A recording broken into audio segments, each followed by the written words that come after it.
आई तुळजाभवानी ही महाराष्ट्राची कुलस्वामिनी आहे।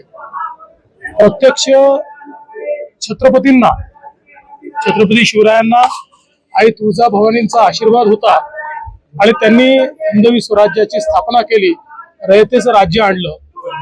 आमचे आराध्य दैवत छत्रपती शिवराय आहेत, त्यामुळे त्यांनी ज्या प्रकारे राज्यकारभार चालवणं आमच्याकडनं अपेक्षित आहे तसाच राज्यकारभार चालावा हीच आईच्या चरणी प्रार्थना आहे आणि त्याकरता आईने आम्हाला आशीर्वाद द्यावा ही आईच्या चरणी प्रार्थना आहे। या निमित्ताने एक अतिशय चांगला विकास आराखडा आपण तयार केलेला आहे।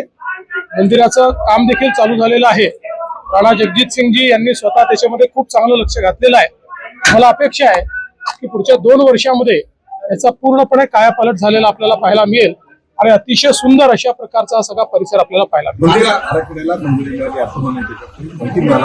आराखड्याला मंजुरीच आहे, त्यात काही टेक्निकल गोष्टी आता फक्त अंतर्भूत करायच्या, तेवढं झालं की सगळी मंजुरी होणार आहे। पण त्याची वाट न पाहता आम्ही तात्काळ जी महत्वाची काम आहे त्याच्याकरता पैसा रिलीज करतो। सर, एकच प्रश्न, उदयनराजेंनी शिवाजी महाराजांबद्दल जे वक्तव्य वेगवेगळे होत राहतात त्याच्याबद्दल नाराजी केली, सरकारवर नाराजी व्यक्त संभाजी महाराजांनी केलेली आणि त्याच्यात प्रकाश आंबेडकरांनी सुद्धा टीका केलेली आणि स्पष्ट करावाची भूमिका मागणी केलेली। सर, छत्रपती शिवराय हे आमचे आराध्य दैवत आहेत आणि आम्ही छत्रपती शिवरायांचा मान सन्मान स्वाभिमान राहावा याकरता जे लागेल ते करेल।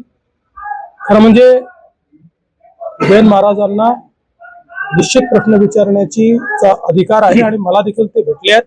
त्यांची अपेक्षा एवढीच आहे की अशा प्रकारे जे करतात त्यांना कडक शासन झालं पाहिजे, ते आम्ही निश्चितपणे करू आणि त्याचसोबत छत्रपतींच्या वंशजांना जे पुरावे मागतात त्यांच्यावरही तेवढंच कडक शासन झालं पाहिजे।